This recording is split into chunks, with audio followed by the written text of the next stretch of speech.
food is the bullet train to the most authentic and delicious discovery.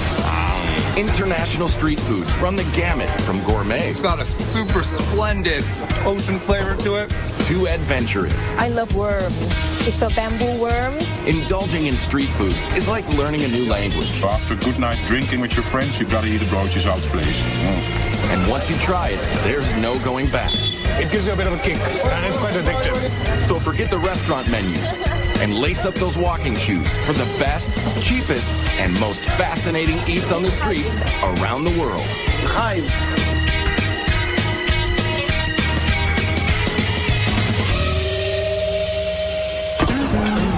Food. It's the #1 reason people like to travel, and the best place to find it is on the street. There's no better place to rub elbows with the locals and grab a bite that's fast, inexpensive, and speaks volumes about the culture. From Mopani worms in Namibia to hot dogs and pretzels in New York. Street foods reflect the essence of a place. Scoop up a camel spleen sandwich in Morocco, and you're digging into a piece of Berber history. Bite into spicy rabbit heads in China, and you're overwhelmed by the Sichuan tradition of spicy and bold flavors. They're mouth-watering, portable, and cheap. Like the best jerk chicken you'll ever eat from a stand in Kingston, Jamaica for a couple of bucks. Vendors are magicians with just a cart, a grill, and a few fresh cuts of meat and spices. While food trucks are revving up in the United States, street foods have been around for centuries throughout the rest of the world.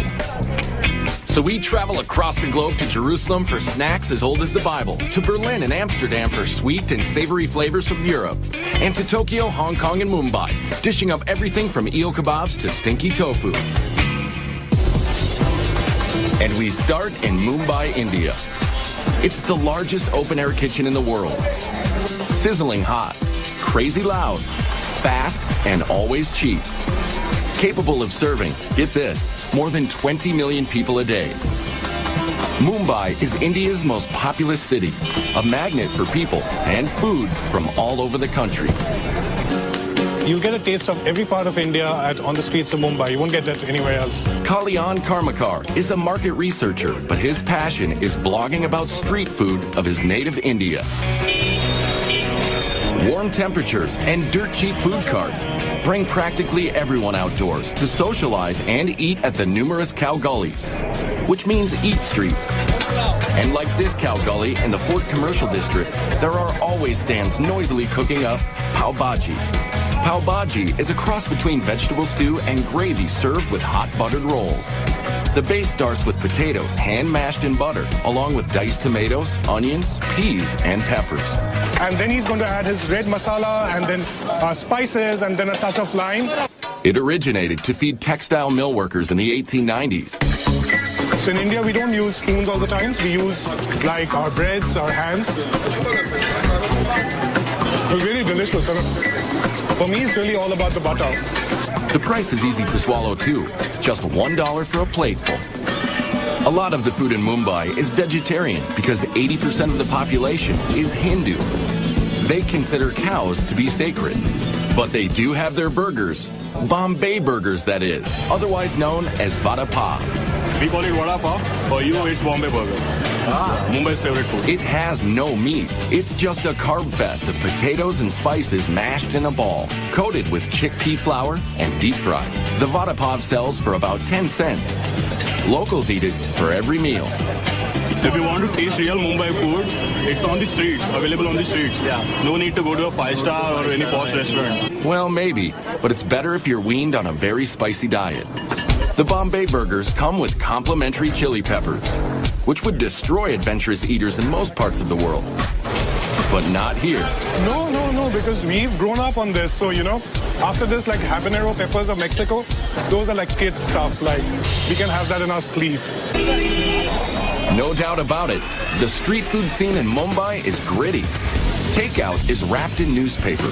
Everyone cooks, serves, and eats with their right hand. And sanitation issues make the tap water unsafe to drink, especially for Westerners.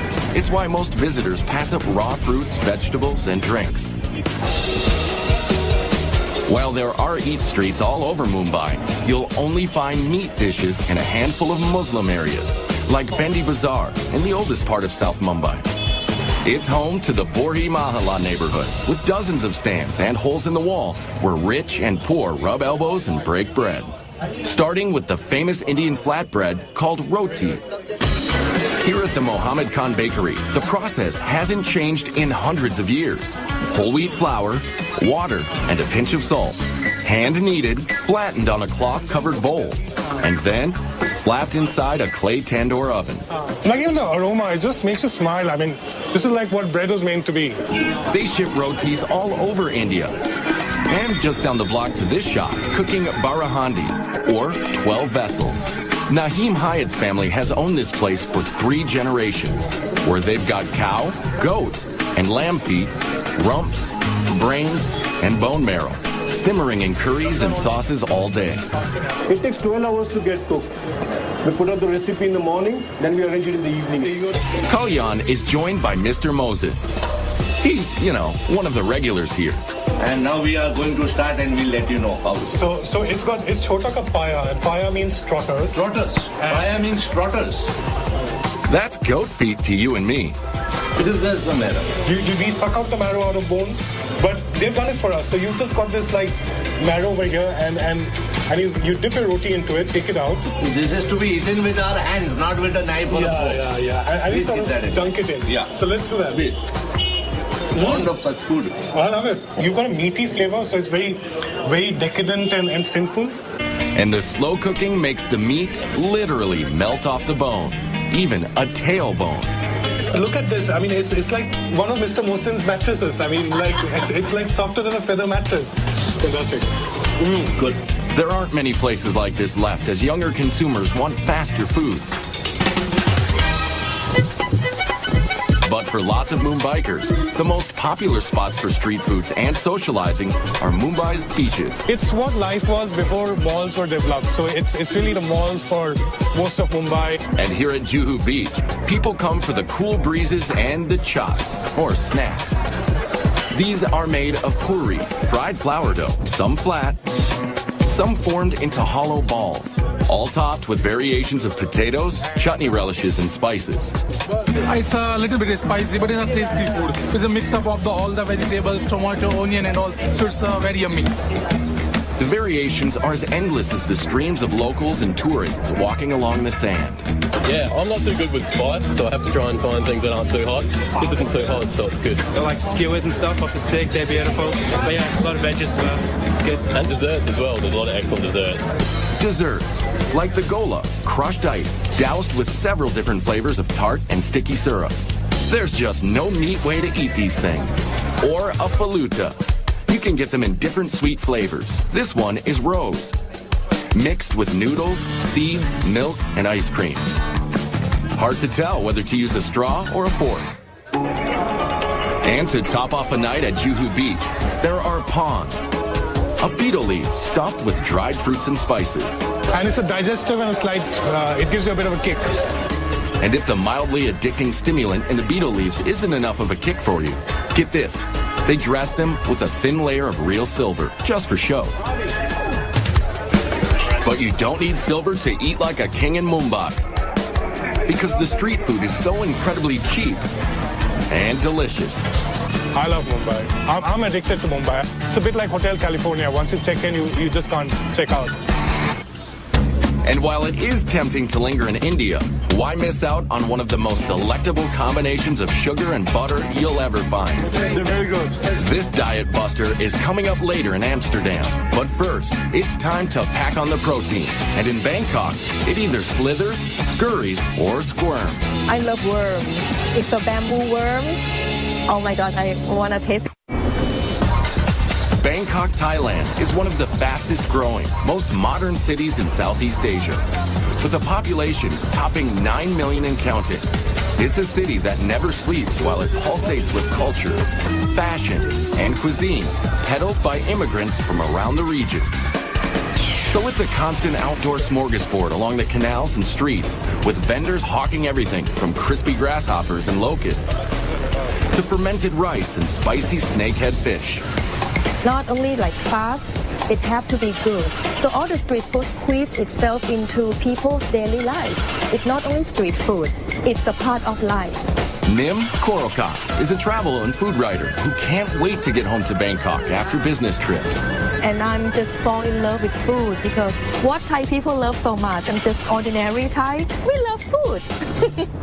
They love food so much, locals eat multiple small meals all day and all night. It's always a party on the streets. Starting with seafood sold from boats along the canals that crisscross Bangkok.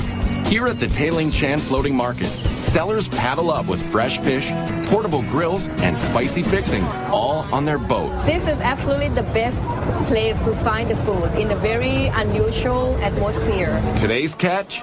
Prawns, mussels, and snakehead fish, with traditional Thai sauce that combines sour, sweet, salty, and spicy tastes. And for a finishing touch, homegrown basil leaves. And the Thai know how to cook with heat. So good! Spicy! But if you're from, say, Italy, it may be more excitement than your mouth can handle. Yeah, it's very spicy. Everything is very spicy. We are not used to spicy food. But this British couple says they'd rather eat papaya salad and pork satay here than at any restaurant. And why not, when this meal costs less than $3? Oh, you can't beat the street food. It's cheap, it's authentic, it's tasty. I mean, the seafood just comes from the waterways. It's just amazing. You live like a king here for no money at all. Vendors near the Royal Palace sell fermented rice and lotus leaves, coconut ice cream, and coconut milk, served in this sauce. Very fresh, very good. Yes, yes. Coconut! Thailand is one of the world's top coconut growers, and they use it in a lot of native dishes, including their favorite curry dishes. Meat and veggie curries are street stand staples all around Bangkok. You can see 20 different varieties at the Nong Leong Market, where downtown workers come for a fast, hot lunch. And what's cooking for dessert here? Steamed rice crepes, stuffed with pork minced with peanuts and shallots. Or sagu saimu, same filling with a sweet tapioca coating. When we talk about people, Thai people, Bangkok people, they all make a joke about us that we eat like 5 meals a day, which is not true because we eat 7 meals a day. At night, Bangkok's eat streets are hopping. This is Silom Road.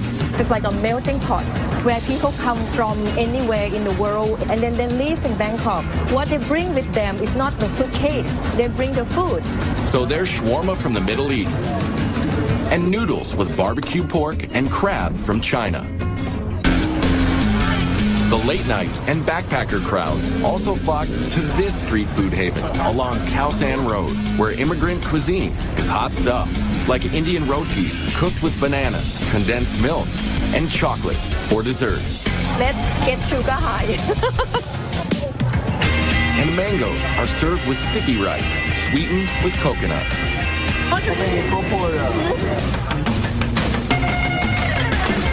And it wouldn't be Thailand without pad thai. But this iconic dish is cooked in several different ways, down to the choice of 4 kinds of noodles. This close to the sea, shrimp is a popular version. It's cheap and it's safe and it's really nice. But here's where it gets interesting. Yes, we've saved the best for last. Crunchy, spicy, crispy, bugs. I love worm. It's a bamboo worm. Frying bugs and selling them has been a calling for Mano Parnatharn for 20 years, bringing a taste of home from northeastern Thailand to the big city. Locusts, grasshoppers, bamboo worms, scorpions. For Thais, they are a major source of protein. But for tourists, the grasshoppers and other creepy crawlies are a test of bravery. Like chicken. Especially this giant water beetle. I'm scared. Oh, it made me proud. Right. Yeah, it's kind of like a nice man, I think.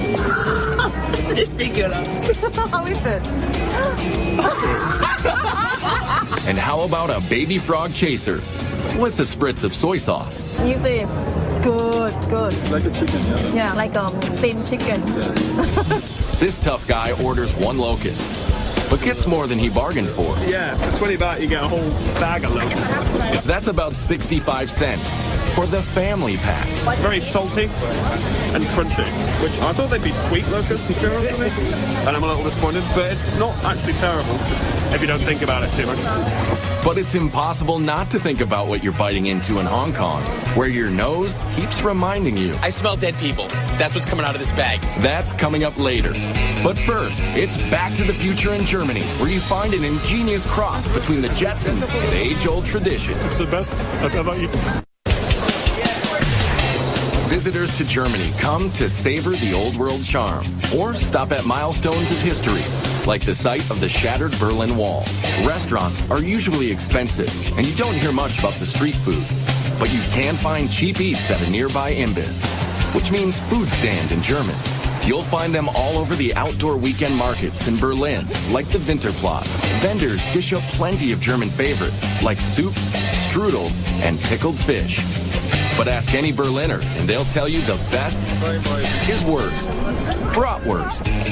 Commuters get them hot and on the go at metro stations from the sellers who look like something out of Star Wars. Very good, Jet.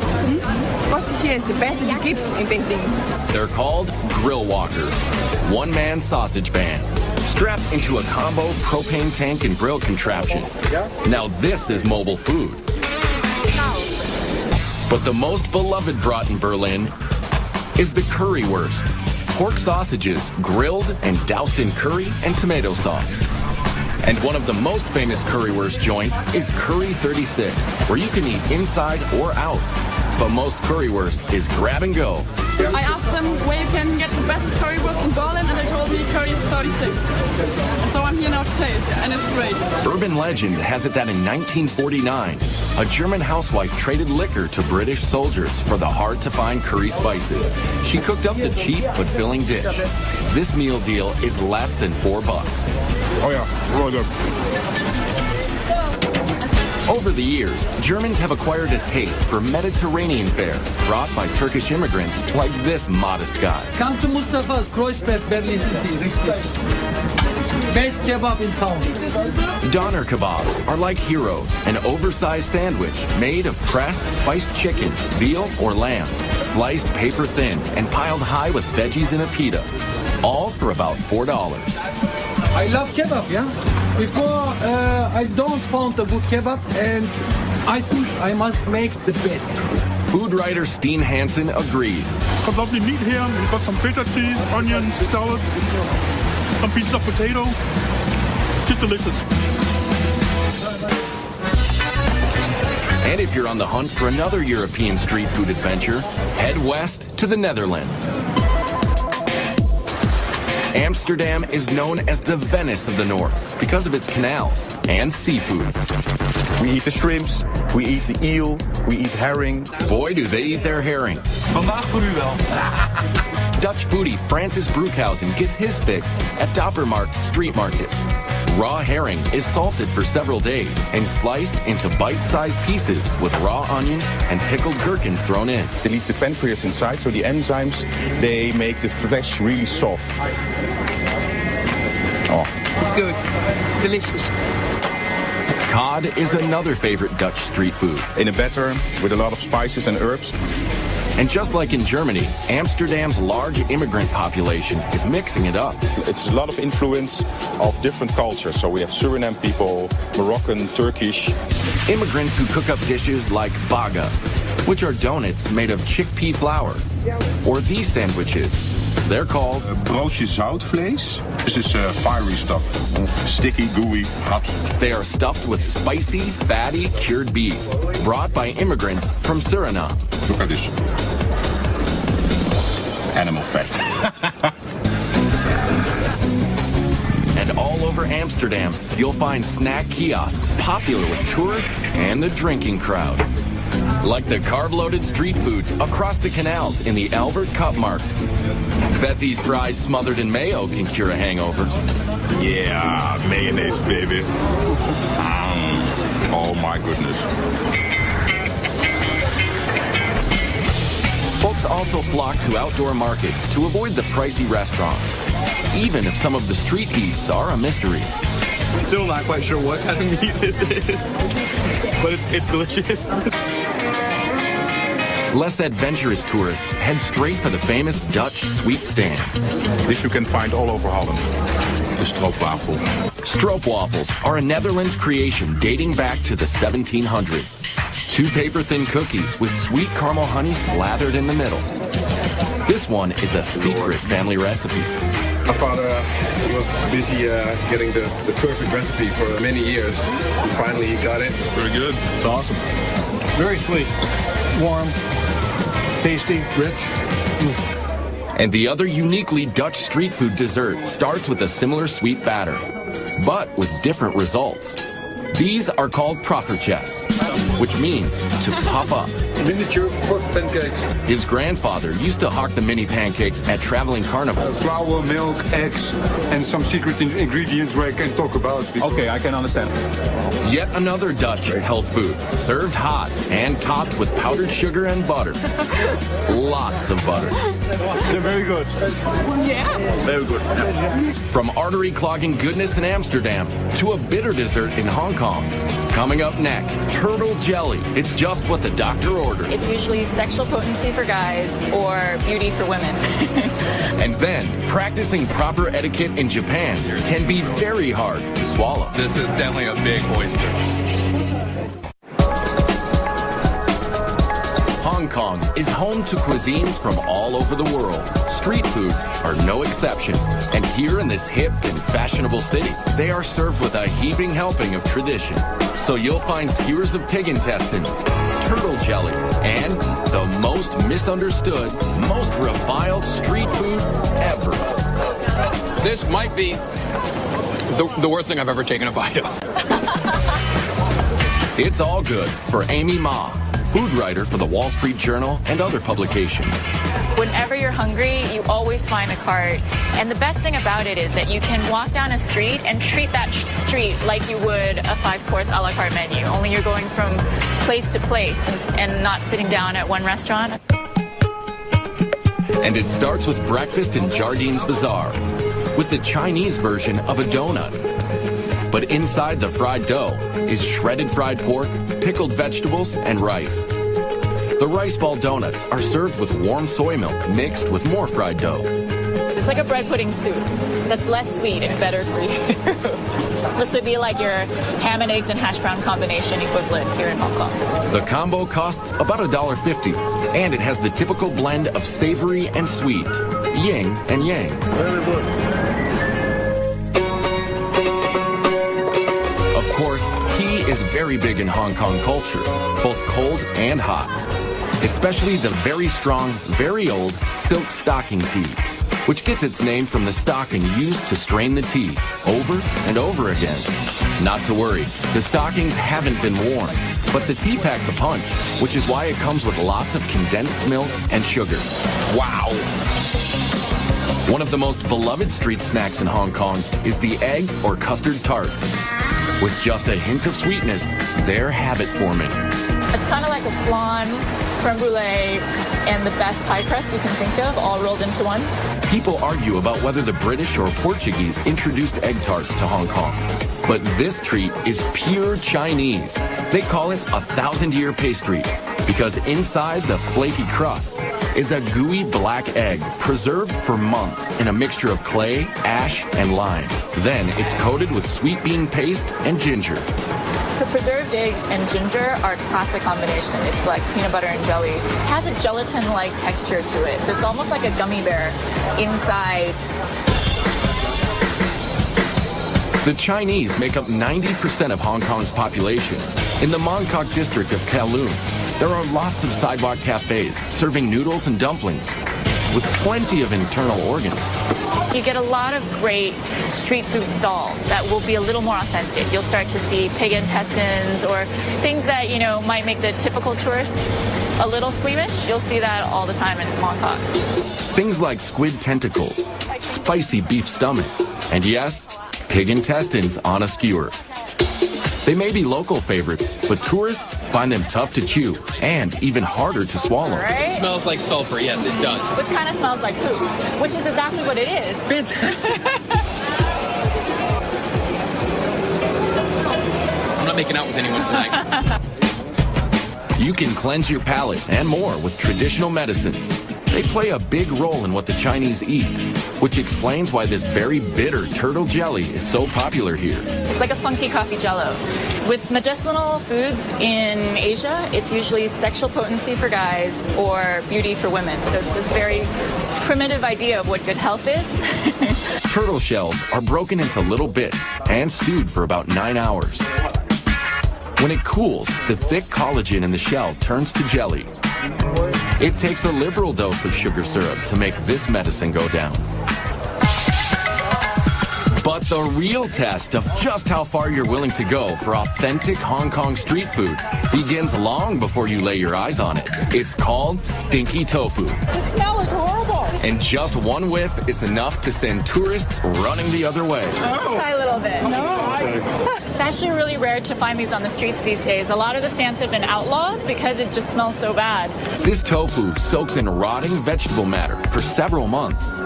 And then it's fried and served with a dribble of hoisin sauce. Dead people in my mouth right now. And seriously, most tourists won't go near it. It's really not that bad. But a couple of our crew members were willing to taste one for the team. That's horrible. You just can't breathe while you're doing it. Yeah. And that's the adventure of eating street food in Hong Kong.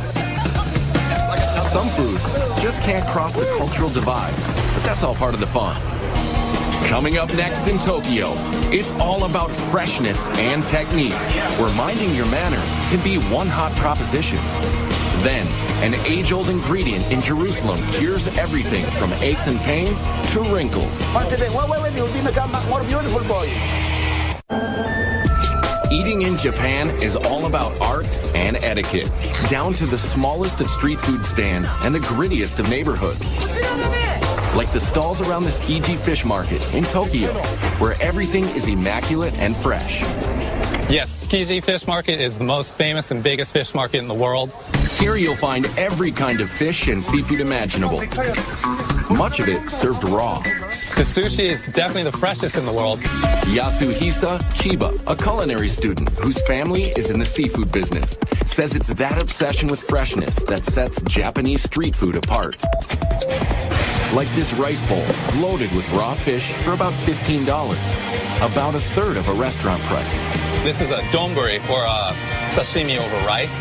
Very popular around here because everything is in one place. It's very rustic, easy to eat, and inexpensive, but super good. This squid is looking absolutely delicious. So is the raw tuna and whole shrimp.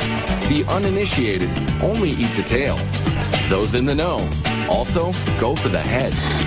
Brains. It's what's for lunch. It's got a really hearty umami flavor, nice and rich, not too salty, not fishy at all. You hear the word umami a lot in Tokyo. It's used to describe a savory, earthy taste. Here at the Tsukiji Fish Market in Tokyo, it's a point of pride to handle raw fish as little as possible, because heat from a person's hand can spoil it. Yes, Japanese people love healthy food. They like simple preparations that don't mess with the product at all. This is about as basic as it comes. Unagi, or freshwater eel, grilled to perfection. In the summer, it's very popular to eat because it gives you strength and stamina. Unagi has great fat content to it. It's real moist, real rich. It's basted in a subtle mixture of soy sauce, sugar, and mirin, which is a sweet sake. There's nothing subtle about the stand next door, selling giant raw oysters. Look how huge that is. Protocol dictates you've got to swallow it whole, no matter how big it is. This is definitely a big oyster. Quite literally, a mouthful of ocean flavor. First thing was salt. And the really meaty, super good. Another popular street food is much easier to swallow. It's ramen soup with lots of noodles and broth. You have to slurp. I know it's very rude in America to slurp your noodles or pasta, but in Japan you have to do it for it to be delicious. There are a lot of rules you need to know when eating in Japan. like how to bow to your server, how to add wasabi, when to pick up food with your fingers, and yes, the right way to slurp soup. Slurping helps you breathe in the aroma. The Japanese experience food with all of their senses, like the way they eat takoyaki or octopus balls. At this stand in the Amiyoko district, a no-frills outdoor market full of food stalls. To be clear, these are not octopus testicles, they are octopus tentacles, chunked into a pancake-type batter. They're topped with dried fish flakes, seaweed, and smothered in mayonnaise. The rule is to devour them straight from the fire. It's like eating hot lava. Not an overwhelming octopusy taste. It's a lot of hot batter and the nice sauce that's on there. Tokyo is not like Mumbai or Bangkok, which have food stands all over. Here, you have to know where to look, like the Asakusa district. The street leading up to the oldest Buddhist temple in the city is lined with old-time vendors, serving up traditional treats, like marinated seaweed. It's not overly salty, it's not overly powerful, it's just got that nice umami flavor, and it's very healthy, you can tell, but it's delicious.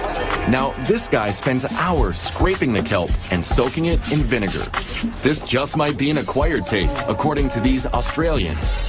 I think it'd be interesting in soup or in steaks rather than just by itself. Though they love their seaweeds and creatures, the Japanese could not survive without rice. We use rice for everything. It used to be used as currency, and not only do we eat it for every single meal, it's used to make sake, shochu, desserts. Desserts like these, kibidongo. They're balls of sticky rice pounded and coated with sweet bean powder. There's senbei, a dry, crunchy rice cracker. This one is a wasabi seaweed flavor. It's cool to watch how they grill them in the back.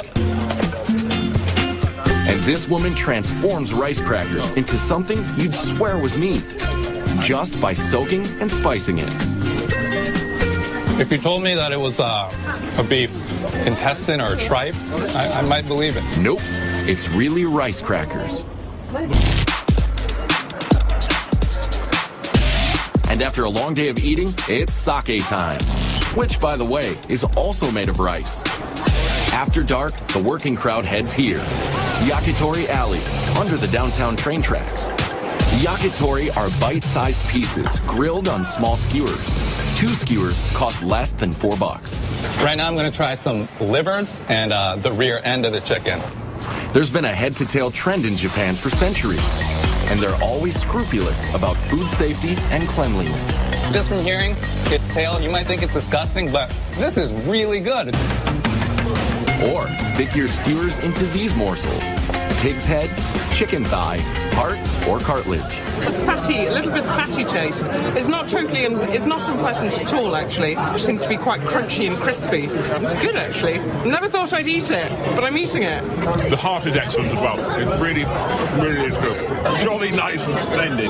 Minimal cooking, minimal interruption from the chef. So whether it's cooked simply or simply not cooked, Tokyo street food is calling you like a sidewalk samurai with your chopsticks and skewers. Kampai! Coming up next, one of the oldest cities in the world dishes out street fare that just might hold the secret to world peace. My mouth thanks you. Thank you. Jerusalem is one of the oldest cities in the world. It's the crossroads of religious and cultural tradition from Africa, the Middle East, and Europe. Its tumultuous history can be felt in every narrow street and alley. Even its street foods take you back to another time, with origins from many other countries, especially those sold at the Mahane Yehuda market in the center of town. And in the middle of the market is Uzi Eli Hazy. He's known simply as the juice guy. Really, he's more like a medicine man. This one is ginger with apple, in case if you are diseased or upset stomach. Israel grows a lot of fruits, so juice stands are everywhere, but none quite like this. Uzi Eli brews a concoction to cure every ailment. Dates? It makes you wake up and full of minerals and vitamins. Pomegranate, apple, and cayenne. Make the blood to run much better. You have the bitterness and the citrus of the pomegranate, and then the spiciness of the cayenne pepper. But his most prized potions are made from one of the world's oldest fruits. It's known as etrog in Hebrew, or citron in English. What you see here is especially unique in the world. 8 centuries ago, a famous Jewish philosopher proclaimed the etrog to have 70 healing properties. It's for pregnancy, for heart, for pressure, for wake up. So Uzi Eli puts it in almost everything from juice to anti-wrinkle cream to this, his own age-reversing spray. Close your eyes. Once a day. Wait, you'll become more beautiful, boy. Open your mouth, open. He invents some of the elixirs himself. Others are passed down from his Yemenite grandfather. They prepare and heal all the system in your body. Chaim. Just like the etrog, many of the foods sold in this open-air market are as old as the Bible. It's a large open-air market, and you have vendors with your classic spices, olives, and your fresh produce and fruits, as well as meat and fish. Ben Brewer is an amateur chef and runs Israel food tours in Jerusalem. Christians here and Muslims and Jews that have come from North Africa or Iraq or Eastern Europe or the United States, and they all bring their own culinary traditions. And all their traditions together have helped create the Israeli cuisine. And that cuisine all starts with the basics: seeds, nuts, dates, and olives. Olive trees can grow even in the poor soil of the Middle East, and they figured out how to preserve the olives thousands of years ago. We have olives that are pickled in lemon and different herbs. We have a Moroccan kind of olive, which is just cured in a lot of salt. Briny, salty. There's some garlic and lemon in there. You can tell that they marinated. And dates, which first grew near the Nile, are some of Israel's biggest fruit exports. The king of this market is out hawking a dessert called halava. Amazing. The best halava in Israel. Halava is the Israeli version of a common Mideast confection. Here, it's made from a dense base of sesame paste and sugar. And then they'll add the other element, whether it's the pistachio, the cinnamon, the chocolate, the cappuccino, to give it a slightly different flavor. It tastes like sesame, but sweet, very sweet. And in a back quarter of the market, they're still baking the same breads they have for millennia. Laffa and pita, sold to stands making Jerusalem's most iconic street foods: shawarma, kebabs, and falafel. Every ethnic group makes its own versions of falafel, but they're all basically ground chickpeas and spices, molded into little balls and deep fried. It's so good, really, because also it's crispy. All of the people around the world like falafel. Kebabs also originated in the Middle East, and although many cultures have adopted them, you can't beat the real thing just outside the ancient walled city of Old Jerusalem. And at $5, the price is right. This is a part of their culture, and to experience some of the country, so I think it's a good idea. And it's also cheap. Yeah, exactly. Some of it you get at restaurants is the same, I think, but just overpriced. Jerusalem is the crossroads of many cultures and religions. The Arab Quarter is just inside the walls, through the nearly 500-year-old Damascus Gate. The Shoot, or Bazaar, is a maze of ancient alleyways, selling everything from clothing to all kinds of Middle Eastern foods, like pastries and shawarma. Shawarma is made by alternating layers of seasoned meat and fat onto a vertical skewer and slow roasting it so the fat makes it moist and tender. It's the perfect food for eating on the go, and it's habit forming. Al-A Eilat has specialized in chicken shawarma for 72 years. That looks really good. I'd like to order one shawarma, please. Sure. Would like to have it in pita bread or in the laffa bread, the Arabic bread. Decisions. The choice of salad toppings is endless. And it's finished with a drizzle of tahina, a sesame sauce. Abed Hafiz has been cooking it all his life. It's my grandfather's restaurant. It's a burst of flavors. My mouth thanks you. This is the best fast food in the world. I love the food very much. And that's the delicious lesson found in the ancient traditions of street food in Jerusalem. No matter where you come from or what religion you practice, it's the one thing everyone can agree on. And all around the globe, street foods are bridging cultural divides. So Hindus and Muslims can break roti together in Mumbai. The Japanese can keep up their ancient food rituals even on the go.